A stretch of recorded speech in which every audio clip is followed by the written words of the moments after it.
নমস্কার বন্ধুরা, সবাই কেমন আছো? রত্নাস বিউটিফুল কুকিং চ্যানেলের পক্ষ থেকে সবাইকে আন্তরিক শুভেচ্ছা ও স্বাগত। আশা করি সবাই ভালো আছো, সুস্থ আছো। আমরাও ঠাকুরের কৃপায় মোটামুটি ভালো আছি।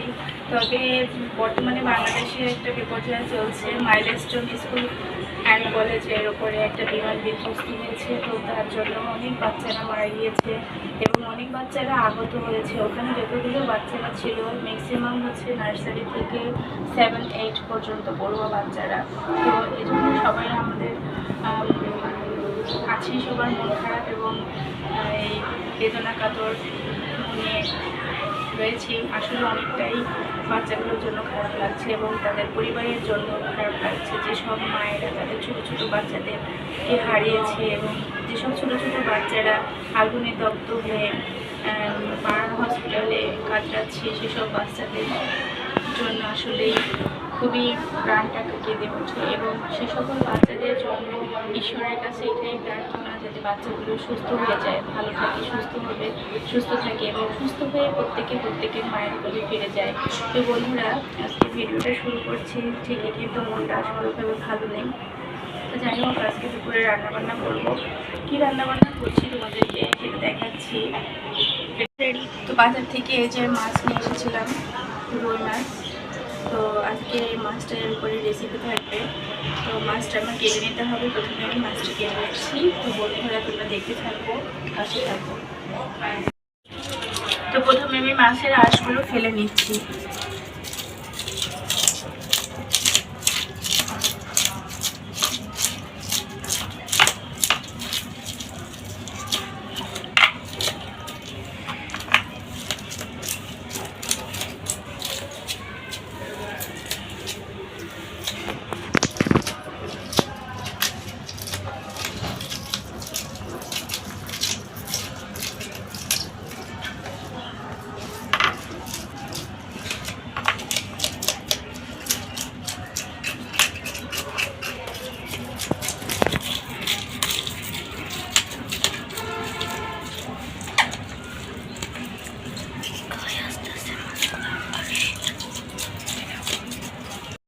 মাছটা কেটে নিচ্ছি এখন। আঁশগুলো ছাড়ানো হয়ে গেছে, যে এপাশ ওপাশ দুই পাশের আঁশগুলো ছেড়ে নিয়েছি। এবার মাছটা কেটে নিচ্ছি।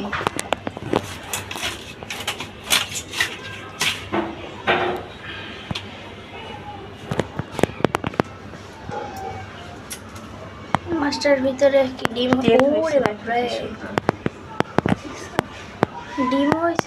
ডিম না, তেল হয়েছে। তেলের উপরে ওটা কালো কালো কি?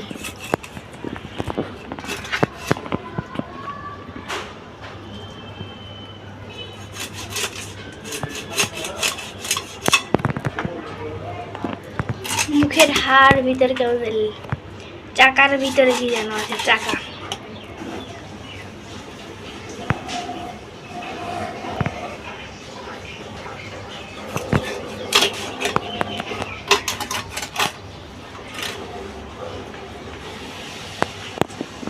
এখানেও তেল লাইনে লাইন একদম।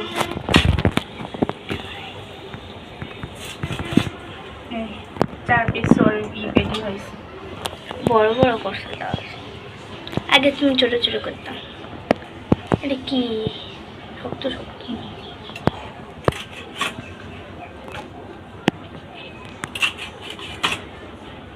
মাছটা কিন্তু খুবই টাটকা।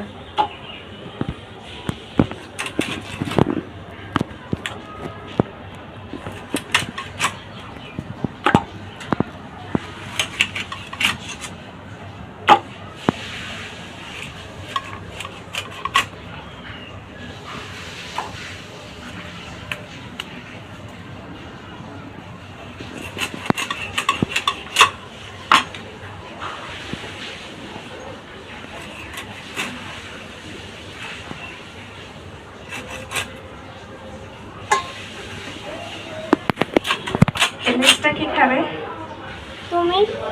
আমি? হ্যাঁ। না, লেজটা তো নিশিকে খাবে। লেজ কে পছন্দ করে খেতে? আগে তোমার আর আমি ঝগড়া করতাম লেসের। নিচ লেস দিয়া। খাওয়ার জন্য না? তারপর কমা চুপি চুপি খায় পড়তাম, আমি কান্না করতাম। মাছের মাথাটা দিয়ে কালকে গাঠির তরকারি রান্না করবো না? এই, শেষ। মাছ কাটা কমপ্লিট। মাঝখান দিয়ে কাইটে দাও একটু। ব্যাস।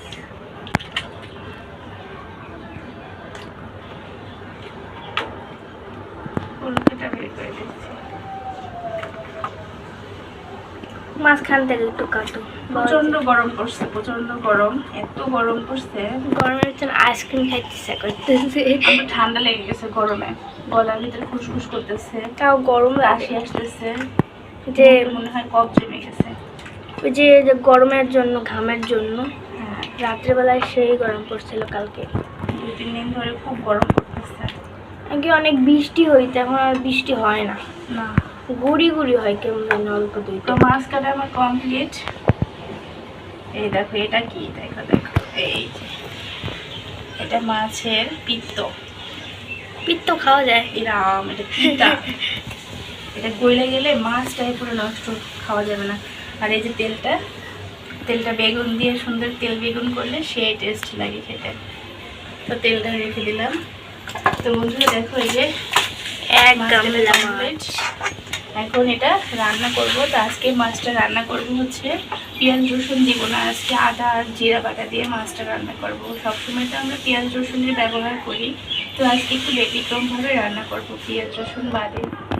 তো বন্ধুরা, আজকে এর সাথে আর একটা রান্না করব, সেটা হচ্ছে শাপলা। বাজার থেকে শাপলা নিয়ে এসেছি, আর শাপলা দিয়ে চিংড়ি মাছ দিয়ে ভাজি করব। তো বন্ধুরা, তোমরা সবাই সাথে থাকো, দেখতে থাকো কীভাবে কি রান্না বান্না করছি। তো এখন রান্না করে যাচ্ছি, মাছগুলো ধুয়ে নেব প্রথমে, তো সাথে থাকো।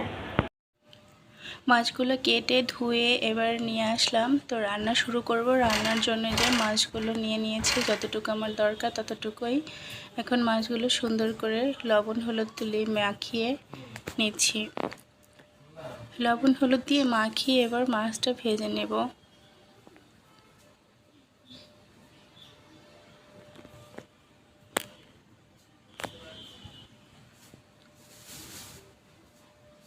তো মাছ মাখানো কমপ্লিট। আমি মাছটা কড়াইতে তেল দিয়ে এই যে ভাজতেও শুরু করে দিলাম। আজকে মাছটা খুবই টাটকা ছিল, খেতে হয়তো অবশ্যই ভালো লাগবে। আর আজকে আমি তেল মশলা বলতে পেঁয়াজ রসুন না দিয়েই মাছটা রান্না করব, শুধু জিরা আদা বাটা এগুলো দিয়ে।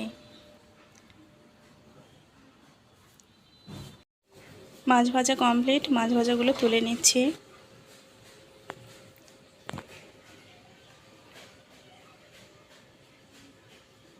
এবারে দিয়ে দিচ্ছি কড়াইতে গরম মশলা ফোড়নে, তেজপাতা, এলাচি, দারচিনি, জিরা। এবারে মাছের জন্য আমি একটা মশলা তৈরি করে নিচ্ছি। এখানে আছে মরিচ বাটা, হলুদ গুঁড়ো, জিরা গুঁড়ো, ধনিয়া গুঁড়ো, লবণ, আদা বাটা দিয়ে একটা পেস্ট তৈরি করে নিচ্ছি। আর তার সাথে দিয়ে দিচ্ছি একটু সামান্য পরিমাণে জল। তো এটা মিশিয়ে আমি কড়াইতে দিয়ে দেব।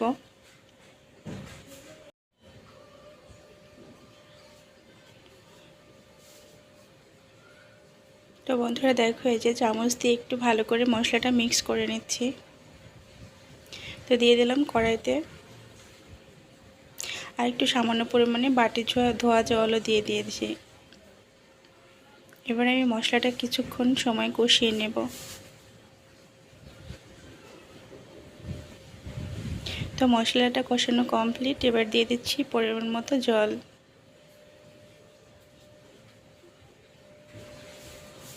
তো এখন আমি একটু নাড়াচাড়া করে কিছুক্ষণ জলটা ফুটিয়ে নিচ্ছি।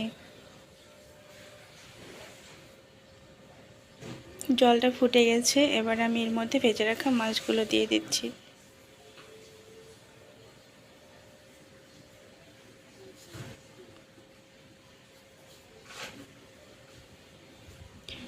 একটু নাড়াচাড়া করে নিচ্ছি।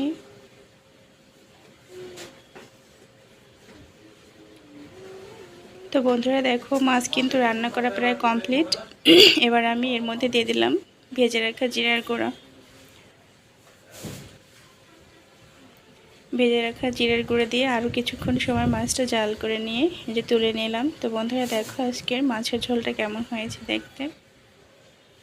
মাছের ঝোল রান্না করা কমপ্লিট। এবারে আমি শাপলা ভেজে নেব। তো তার জন্য কড়াই দিয়েছি, তেল দিলাম, এর মধ্যে দিয়ে দিলাম সামান্য একটু জিরা আর শুকনো লঙ্কা ফোড়নে, দিয়ে দিলাম কেটে রাখা কাঁচা লঙ্কা, কুচানো পেঁয়াজ আর কয়েকটা রসুন দানা, দিয়ে দিলাম সামান্য পরিমাণে হলুদের গুঁড়ো আর স্বাদ মতো লবণ, দিয়ে একটু কষিয়ে এর মধ্যে দিয়ে দিলাম বেছে রাখা চিংড়ি মাছগুলো।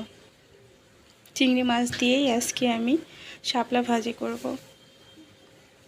তো একটু ভেজে নিচ্ছি চিংড়ি মাছ আর পেঁয়াজগুলো। তো ভাজা কমপ্লিট। এবারে দিয়ে দিচ্ছি ভাপিয়ে রাখা শাপলাগুলো। শাপলাগুলো আমি আগে একটু ভাপিয়ে নিয়েছিলাম, ভাপিয়ে জল ঝেড়ে নিয়েছি। এভাবে ভাজলে শাপলাটা খেতে ভালো লাগে, কষটা চলে যায় ভাপিয়ে নিলে। তো এখন আমি আস্তে আস্তে করে শাপলাটা ভেজে নিচ্ছি। শাপলাটা ভাপানোই আছে, তারপরও আমি কিছুক্ষণ ঢেকে রেখে দিয়ে ভেজে নেব। তো বন্ধুরা দেখো শাপলা ভাজাও কমপ্লিট। কেমন হয়েছে দেখতে বলো তো।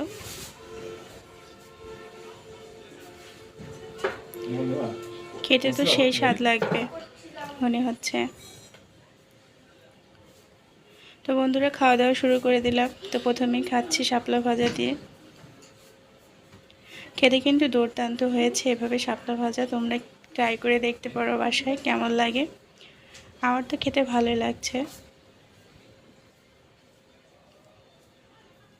সবারই ভালো লাগছিল শাপলা ভাজা। মুখে পড়ছিল একটু চিংড়ি মাছ, তার সাথে শাপলা ভাজা, সেই স্বাদ।